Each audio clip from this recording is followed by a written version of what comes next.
Hello বন্ধুরা, তোমরা সবাই কেমন আছো? আমি ভালো আছি। আজকে আমি পমফ্রেট মাছের তেল ঝাল করব।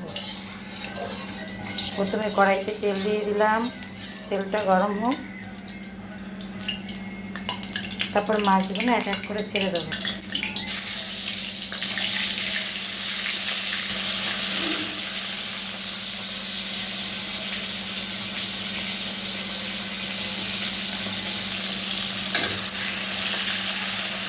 এই কটা মাছ দিলাম, এগুলো ভাজা হোক আস্তে আস্তে। দেখি এক তিনটে দিয়ে ভাজা হচ্ছে কিনা। একটু ভাজা হয়ে হচ্ছে।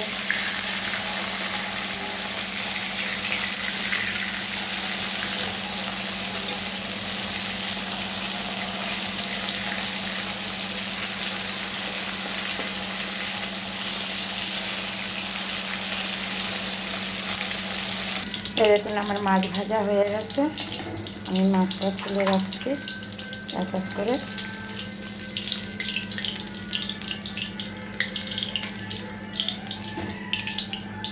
এবার মশলা দিয়ে কষাবো। এটার মধ্যে আমি ফোড়ন দিয়ে দিলাম তেজপাতা, কালো জিরে আর দুটো কাঁচা লঙ্কা।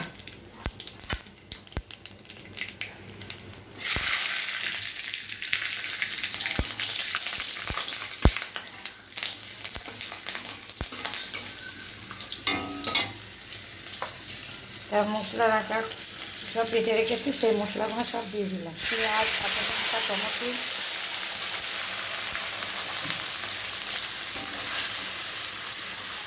তেল ঝাল করে হচ্ছে। আমার মশলা কষানো হয়ে গেছে। এবার আমি একটু জল দিয়ে দেবো। মশলা কষানো হয়ে গেছে, এবার জল দিয়ে দেবো। দিয়ে মাছগুলো ছেড়ে নামিয়ে দেবো। আমার পমফ্রেট মাছের তেল ঝাল হয়ে যাবে। কমেন্ট করবেন, শেয়ার করবেন, লাইক সাবস্ক্রাইব করে দেবেন।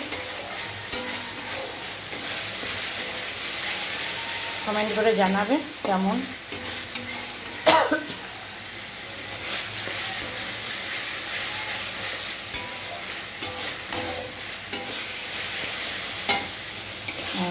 আজকে কাশ্মীর লঙ্কার গুঁড়ো দিইনি, কালারটা কাঁচা লঙ্কার বাটাই করেছি।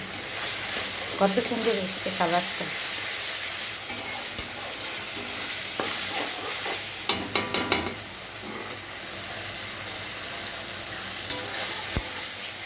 জল দিয়ে দিচ্ছি, বেশি জল দেবো না, একটু দিয়ে দিই। দিয়ে একটু ফুটিয়ে তারপর মাছগুলো দিয়ে দেবো। ঝোলটা ফুটে উঠেছে, এবার মাছগুলো ছেড়ে দেবো।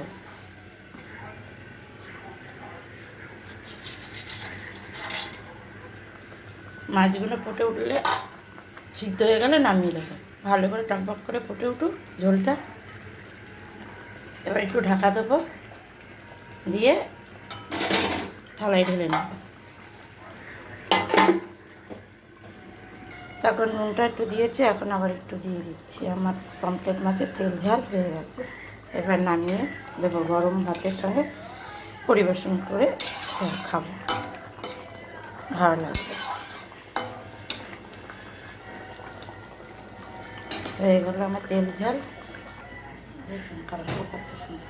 ধন্যবাদ।